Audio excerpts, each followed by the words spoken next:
Joan den asteartean EAJak eta PSOEk osatutako udal gobernuak Sestaoko udal eraikinak eta ekipamenduak garbitzeko beste listazio bat onartu zuen osoko bilkuran. EH Bilduk kontratu pribatu berri honen kontra bozkatu zuen jakinan. Kontratu honek udal langilek kudeatu eta egin beharko luketen lan prekarizatu besterik egiten ez duelako. Kontratu berri hau, orain 3 bloketan banatuta, enpresa pribatu batentzako, bientzako edo hirentzako negozio berria baino ez da. Lan baldintzen prekaritatearen aurrean, gainera. Enpresen poltsikoak eta betetzeko baino balio ez duena. Eta zoritxarrez, askotan, lana ez da kalitatezkoa izango enpresen kudeatzeko moduagatik.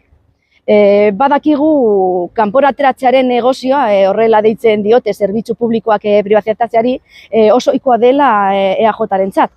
Baina zer dio PSOE? PSOEri antza ahaztu zaio duela 3 urte edo oposizioan geunden partido guztiekin batera edo mozio bat aurkeztu zuela lorezaintzaren gehiengo zerbitzuak edo ez pribatizatzeko.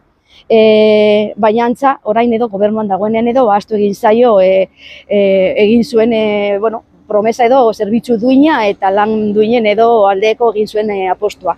Guk EH Bilduren apostua argia da, kalitatezko zerbitzu eta lanpostu duinen aldeko apostu egiten dugu eta horregatik egingo diogu eta egin diogu berriro ezetz honi, privatizazio honi.